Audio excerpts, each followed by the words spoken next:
papo de amigo hoje com você que está aí do outro lado, né? Eu quero falar um pouco sobre pecado. O que é pecado? Nas Escrituras Sagradas nos ensina que pecado é algo que vem a transgredir contra Deus. Mas o que seria essa transgressão contra Deus? Aí embaixo vocês estão vendo, né, algumas versões do que seria essa transgressão, mas a verdade é que é algo que lhe traz coisas ruins, consequências ruins. Nesse papo de hoje eu quero dizer para você que, meu amigo, Deus não é mau. Na própria Bíblia mostra que Deus é bom e Ele se auto-intitula como amor. Deus é amor. E nesse amor grande, né, que nós não conseguimos alcançar em pensamentos, em ideias, em ideologia, o tão grande é o amor de Deus por nós. Difícil e impossível um ser humano alcançar o amor de Deus por nós. Você pode até estudar, pegar todas as Escrituras Sagradas, os livros originais, e não vai descobrir o tamanho do amor de Deus por todos nós. Deus lhe castiga? Não. Deus é justo. Sabe por quê? Porque Deus nos colocou nesse mundo aqui de graça, para que nós possamos o quê? Viver aqui, ter a nossa família, e difícil saber também qual seria esse plano da salvação de Deus por nós. Eu vou passar o vídeo inteiro e não vou conseguir decifrar, vou falar para vocês do plano da salvação. O que há, né? Eu acho errado as pessoas ter o domínio da Bíblia, pegar a Bíblia, um livro maravilhoso, que eu costumo dizer que é um manual prático para nós conseguirmos viver o dia a dia. Então é como se Deus tivesse dado um presente a nós, que é o mundo, e nos deu um manual de instrução, para que através dela nós possamos viver e viver bem, sem maltratar o outro. O manual da Bíblia, da vida, é dado a cada um de forma individual. O meu manual não serve para você. O seu manual não serve para mim. Então, daí nós já entendemos, né, que não podemos julgar um ao outro. Então, através dos meus pecados, eu não posso ser julgado por você. E os seus pecados não podem ser julgados por mim. Eu tenho meus pecados, Deus vai julgar os meus pecados. Você tem os seus pecados, você será julgado conforme os seus pecados. Mas, julgados por quem? Hein? Então, o que estou tentando dizer a cada um de vocês, que o manual da vida é individual para cada um de nós. Nós somos responsáveis pelas nossas vidas, pelas nossas ações, e não Deus. Uma vez me perguntaram: Nildo, se Deus é amor, e Ele é amor, por que existe tanta miséria na África? Será que Deus não vê isso? Aí eu lhe digo: vê sim. Mas tem coisas no mundo, e uma coisa muito importante, que é o livre-arbítrio, meu irmão, meu amigo. Livre-arbítrio é algo que Deus respeita muito. Porque Deus respeita a gente. Você pode ter certeza, Deus nunca vai se envolver na sua vida, vai interferir na sua vida. Jamais vai acontecer isso. Deus não é intrometido. Ele lhe deu a vida e também deu a você as escolhas, o poder de livre escolhas. Isso é o livre-arbítrio. O livre-arbítrio não é algo que, eu faço o que eu quiser e quem quiser que se dane. Não é isso. Livre-arbítrio é o poder de livre escolha. Eu posso escolher o certo e posso escolher o errado também. Então, quando Deus deu o mundo ao homem, Ele entregou com tudo. Entregou o pacote completo.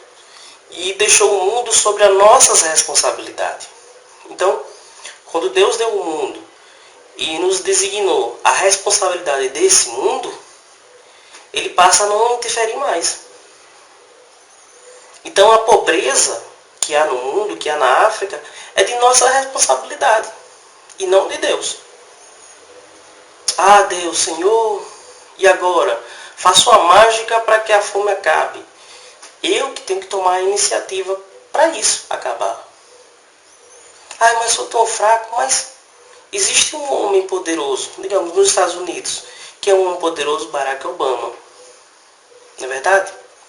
Ele conseguiu, ele era muito pobre e com a sua persistência, a sua luta, Deus o abençoou com o poder, né, que ele chegou agora. Porque todos os poderes no mundo é instituído por Deus. Não é que ele chegou lá e fez, vou colocar uma cadeirinha mágica aqui para que você sente aqui. Não. Ele nos deu um manual de instrução. Então, nesse manual de instrução, mostra que tudo existe uma organização. E cada organização dessa, existe uma hierarquia. Infelizmente, hoje os governantes abusam dessa hierarquia. E você acha que eles nunca vão pagar por isso? Alguns deles pagam. Sabe como? Usufrui tanto da vida, mas tanto de uma forma que acabam adquirindo doenças. Câncer, HIV, ebola, enfim, vários tipos de doenças que são causadas pelo próprio homem e não por Deus. Deus não colocou, vou colocar o vírus da AIDS para vocês se matarem. Não, nós que produzimos esse tipo de vírus. As bactérias até tem uma função, né, cada uma delas. Mas fez com que isso se desencadeasse contra nós mesmos. Vou contar uma história para vocês, para que vocês tentem me alcançar e me compreender. A história do rei Davi. Davi estava lá, sabe? Davi estava lá no seu palácio, à tarde, aquele sono, né? Acordou do sono e abriu a sua janela. Quando ele abriu a janela, se deparou com quem? Com uma bela mulher se banhando, tomando banho. Imagina, uma mulher bonita tomando banho. Ele acaba de acordar e falou, eu sou o rei. Então, a partir daquele momento, ele quis agir conforme os ímpetos do seu coração. E não conforme o manualzinho que está ali escrito que aquilo é errado. Então ele procurou saber quem era a mulher. Veja só como ele foi consciente. Davi procurou saber quem era aquela mulher. Então, sabendo quem era aquela mulher, o que foi que ele fez? Ele a trouxe ao seu palácio, né? A persuadiu com poder, com palavras, né? E teve essa mulher na sua cama. E ao ter essa mulher na sua cama, ele praticou o que? O adultério. E ele não adulterou somente com aquela mulher, adulterar, né? Sair da trajetória normal. Ele adulterou contra os seus amigos, porque aquela mulher era filha de um dos comandantes da sua tropa. E além de ser filha de um dos seus comandantes, ela também era esposa de um dos seus melhores homens. Então, Davi traiu a si mesmo, Davi traiu a Deus, Davi também traiu os seus dois amigos. Então, para ocultar aquele pecado, Davi pecou mais ainda, ou seja, é como se fosse um jogo de dominó. Você coloca as pedras assim e derruba, todas as peças caem. Então foi mais ou menos o que Davi fez. Para cobrir um pecado, ele fez a maior bagunça na sua vida. Então o que foi que ele fez? Ele chamou e buscou formas de fazer com que aquele homem deitasse com a sua esposa, porque naquele daquela atuação, né, sexual com aquela mulher, Davi engravidou aquela mulher. Então, quando aquela mulher engravidou, o que foi que aconteceu? Davi queria encobrir esse pecado, porque ele sabia que seria mal visto. Então, ele fez de tudo. Chamou aquele homem que estava lá e deu férias a ele. Ó, você está de férias. Venha para cá, deite com sua esposa, vai ser maravilhoso. Ele, não, meu senhor, eu estou aqui para lutar, quero férias não. Imagina. Davi convidou esse homem para uma festa, embebedou ele, para que ele, quando chegasse em casa, tivesse relações com sua mulher, para encobrir o seu pecado. E o homem não aceitou, de jeito maneira. E ele não foi. Então Davi tentou de todas as formas, de toda maneira.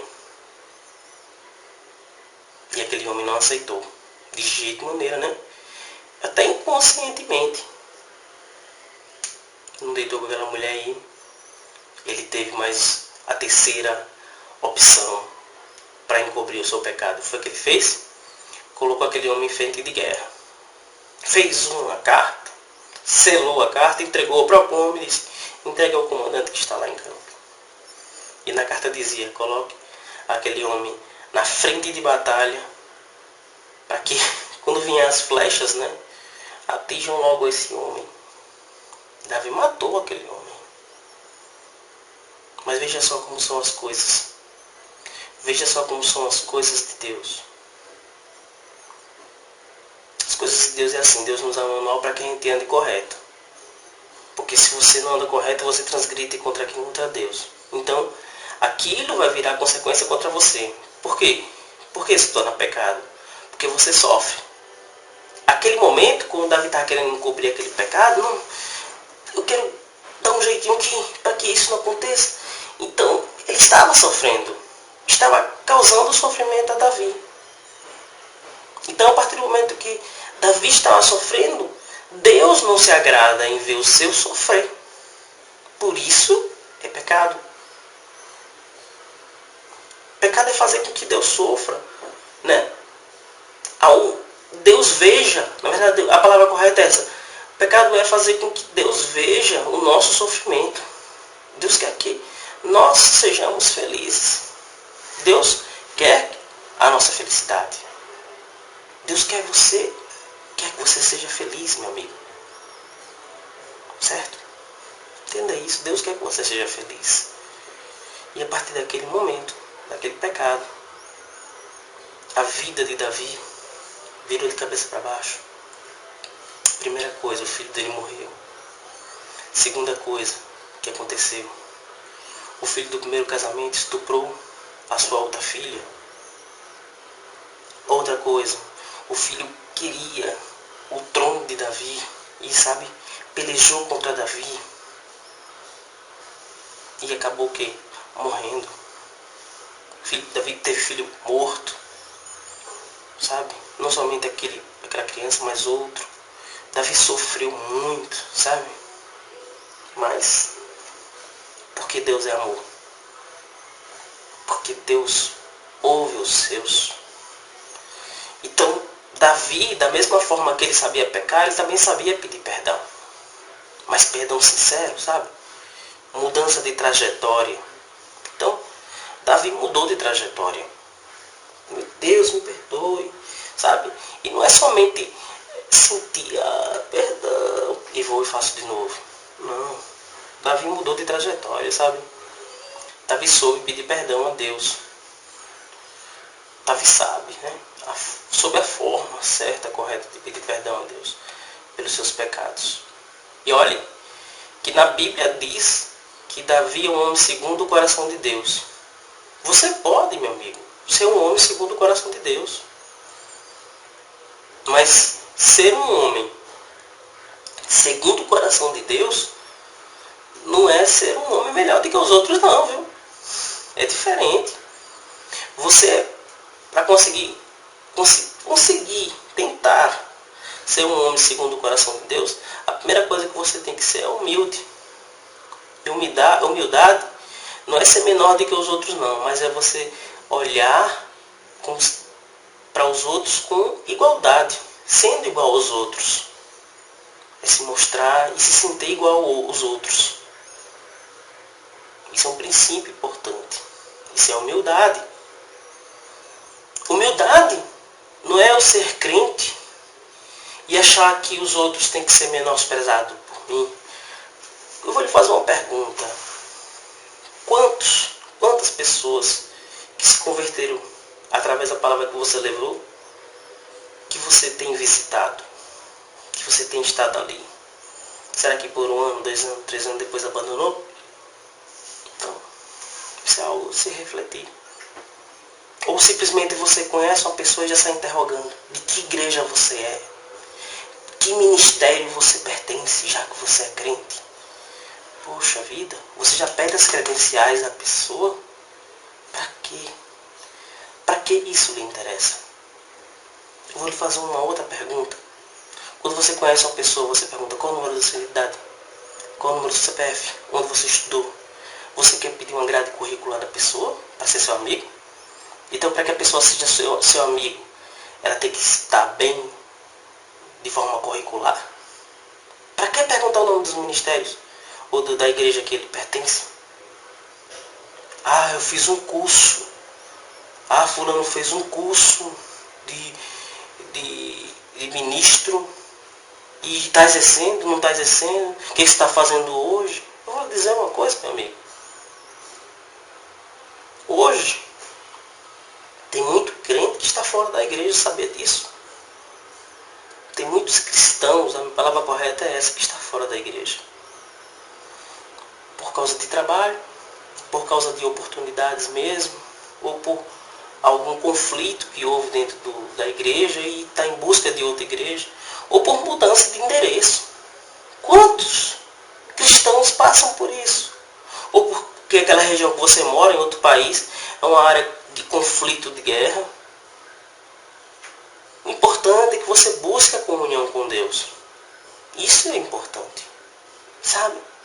E quando eu faço isso com você, lhe questionando qual é o ministério, ou dizendo que você está em pecado porque não está em uma igreja, amigos, isso é pecado. Porque você está fazendo com que aquela outra pessoa sofra, ou que ela se sinta rejeitada. E aí, sabe o que é pior? Ela pode não gostar das suas perguntas, lhe responde de forma um pouco mais agressiva, e aí você que se entristece. Então, tome cuidado, não queira colocar e querer ser melhor do que os outros, ou maior que os outros. Ou ao menos, não faça com que sua atitude aparente ser que você queira ser melhor do que o outro. Coloquei mais ou menos a palavra aí correta. Queira se mostrar que é melhor que os outros. Essa é a palavra correta. Não queira isso para a sua vida. Isso é pecado.